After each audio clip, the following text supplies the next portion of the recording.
नमस्कार मित्रांनो, स्वागत आहे तुमचं या माझ्या छोट्याशा ब्लॉगमध्ये. तर आज आम्ही चाललो कोंढाण्याला, म्हणजे सिंहगडावरती चाललो आणि ते पण बसनी.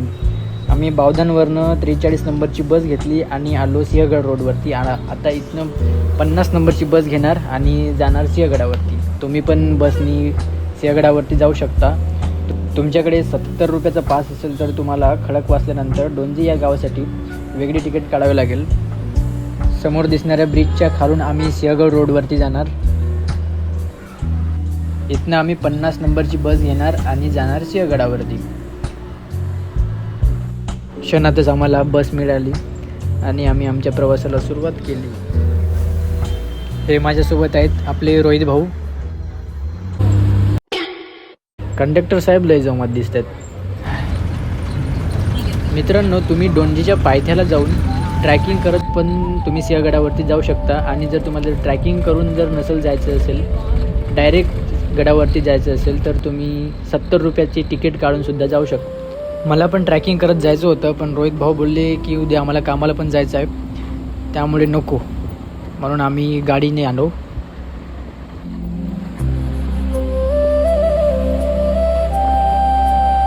अखेरीस आम्ही सिंहगडावरती पोहोचलो. इथं पार्किंग केल्या जातात गाड्या सगळ्या. येतच आम्ही एक कप चहा पिला आणि समोरच्या पायवाटीला सुरुवात केली. हे आहे सिंहगडाच्या दरवाजावरून दिसणारे दृश्य. हे आहे पुणे दरवाजा. खरं तर मित्रांनो, मी इथं खूप एक्सायटेड होतो जाण्यासाठी, कारण की इथं मी 7वीत असताना आलो होतो. मी आणि माझे काही मित्र डान्सच्या संदर्भात इथं गडचिरोलीहून पुण्याला आलो होतो. त्यावेळेस आम्हाला एक डांगेवार मॅम म्हणून होत्या, त्यांनी आम्हाला हा गड दाखविला होता. समोर जाताच तुम्हाला इथला नकाशा बघायला मिळेल. तुम्हाला या नकाशाबद्दल थोडक्यात माहिती देतो. हे आहे आपण जिथे उभे आहोत ती आपली लाईव्ह लोकेशन. हे आहे राजाराम महाराजांची समाधी. इथं उदयभानचं स्थळ होतं आणि हे मधोमध वीर तानाजी स्मारक आहे. कोणीतरी महाराजांची वेशभूषा घेऊन बहुतेक फोटोशूटसाठी आलेला असावा.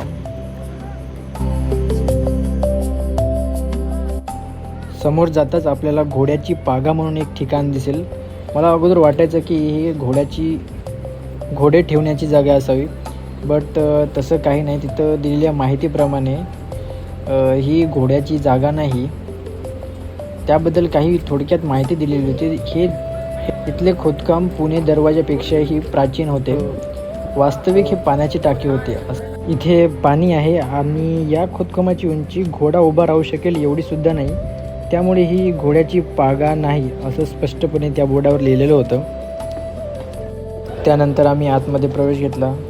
तुम्हाला खरोखर सांगतो मित्रांनो, AC, कूलर, फ्रीज सगळं काही फेल पडेल एवढं थंड होतं यात. इथं गड्ड्यामध्ये साचलेलं पाणीसुद्धा खूप स्थिर होतं. इथं 2-4 मासे पण होते.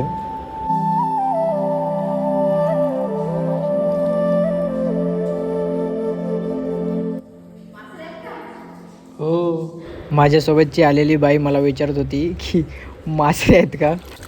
गडचिरोली या भागात झाडी बोली जाते आणि आम्ही तिघेही गडचिरोलीचे होतो आणि झाडी बोलीत मास्यांना आम्ही मासऱ्या म्हणत असतो.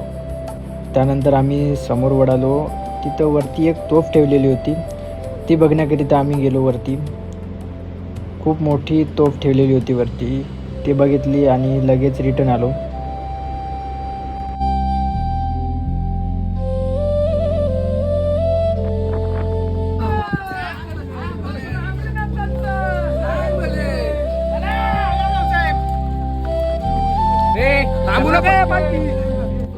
दसऱ्याचा दिवस असल्यामुळे देवीची पालखी चाललेली होती इकडे.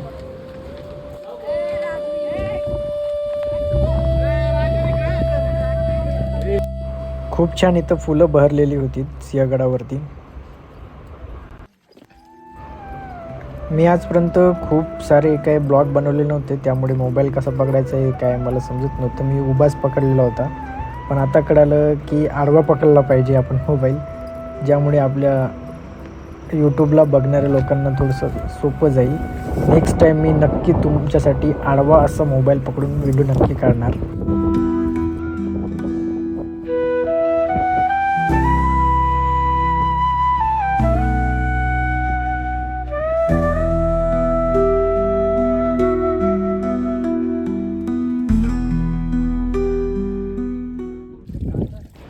त्यानंतर मर्द मावडे तानाजी मालुसरे यांचं स्मारकांचे दर्शन घेण्यासाठी आम्ही समोर निघालो.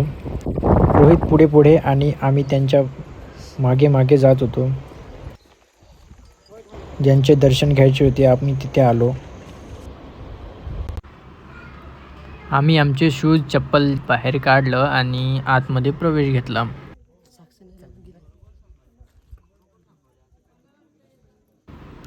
आतमध्ये गेल्यानंतर तिथल्या एक व्यक्तींनी तानाजी मालुसरे यांच्या जीवनाबद्दल थोडक्यात माहिती दिली. त्यांनी कशाप्रकारे हाच गड जिंकला त्याबद्दलची थोडक्यात माहिती सांगितली आणि खूप सुंदर त्यांच्या जीवनावर आधारित एक पोवाडा गायला.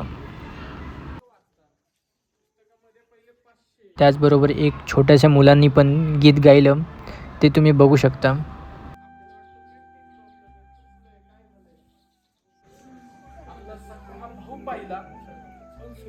त्या ठिकाणी कसलाही विचार न करता कमरेची तलवार काढली, परतीच्या दोराकडे धावली. परतीला लागलेलं सैन्य तो दोर सूर्याजीनं कापला. काय म्हटला, आपला बाप इथे रक्ताच्या थव्यात पडून मेला, तुम्ही भगवाईसारखे पळून निघाला. गडाच्या कड्यावरनं उड्या फेकून मरण्यापेक्षा लढून मारा किंवा बांगड्या साड्या घालून गडाच्या कड्यावरनं उड्या फेकून मारा, कारण मी परतीचे दोर केव्हाच कापून टाकले. प्रत्येक गोष्टीवर लक्ष द्या. ओम नमो श्री जगदंबे, ओम नमो श्री जगदंबे, नमन तुझा अंबे करून प्रारंभे.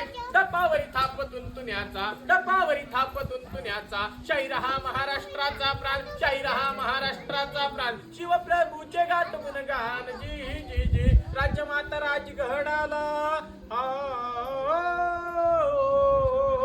राज्यमाता राजगड आला, त्वरित संघ कामाला.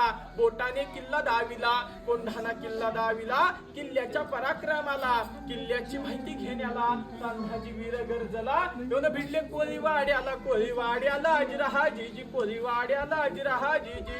आता नाईक होते, नाईक काय म्हणतात, बरं झालं आलं वक्ताला, आईचा नवस फेडायचा आहे मला. देवीसाठी नवस केला असेल, गोंधळी वेळेवर आले, आनंद झाला कोळ्याला, बोलवून घेतलं गोंधळ्याला. आणि ज्यावेळेस पाहिलं त्या गोंधळ्याला संशय आला कोळ्याला. का संशय आला, वाऱ्यासारखी तलवार फिरवणारी माणसं करंगळी सारखी काठी घेऊन हातामध्ये संबळ घेऊन जर वाजवायला लागले, सोबत नाही, आणि यांना गोंधळी म्हणावं, ही रांगडी माणसं दिसतात, बाकी कोणी म्हणावं तर गोंधळाचा वेश आहे.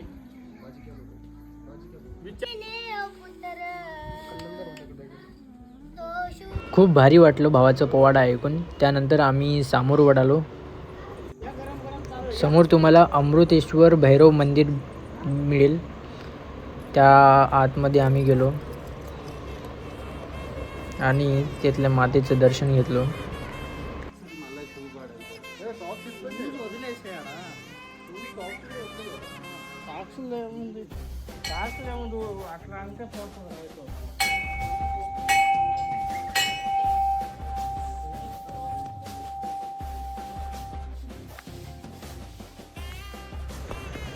मंदिराच्या बाहेर हे तुम्हाला बघायला मिळेल.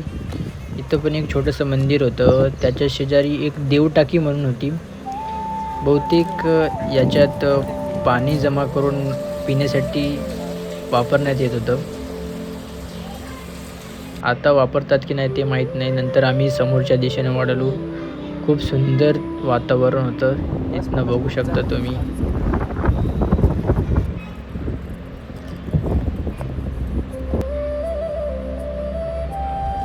कुठं चाललो होतो काय कळत नव्हतं. गड खूप मोठा होता आणि आमच्याकडे वेळ कमी. अगोदरच आम्ही उशिरा आलो होतो, संध्याकाळची वेळ झालेली होती, आम्हाला परत पण जायचं होतं. हे आम्ही कुठून चाललो होतो काय कळत नव्हतं. पण तेवढ्यात मला इथं शेंगा दिसल्या. मी गडचिरोलीचा आदिवासी पहिलेच, इथं शेंगा दिसल्या म्हणून खायला लागलो. तर मला माहीत नाही ह्या कशा शेंगा होत्या, पण गावाकडे असताना जंगलात जात होतो तेव्हा या शेंगा मिळाल्या की खात होतो, पण छान वाटायचं.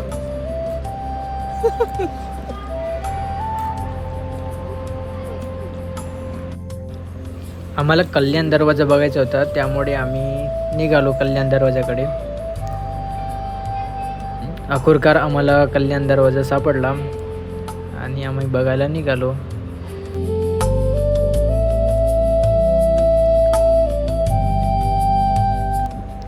इथे जाताना खूप भीती वाटली. दोन्ही बाजूला आपण जर गेलो की खालतीच जाणार होतो, तरी पण सावरून चाललो. हे कल्याण दरवाजावरून दिसणारे दृश्य आहेत. पायथ्याशी छोटंसं गाव आहे. त्यानंतर आम्ही कल्याण दरवाजाच्या खालच्या बाजूला गेलो. तिथं कोणी जात नसतात. तिथं खूप झुडूप झालेलं होतं. शक्यतो इथं कोणी येत नाही. पायऱ्या पण खचलेल्या होत्या. तरी पण आम्ही दोघांनी ठरवलं की खालती जाऊन बघायचं काय आहे ते. बघू शकता खूप झुडूप झालेलं होतं. रस्ता काय दिसत नव्हता. भाई खालतीपर्यंत जाऊ शकतो आपण. बघ इकडे कोणी येत नाही. हा आहे कल्याण दरवाजा. चल सरळ. बहुतेक अगोदरच्या काळात इथनं येणं जाणं व्हायचं पायथ्याशी.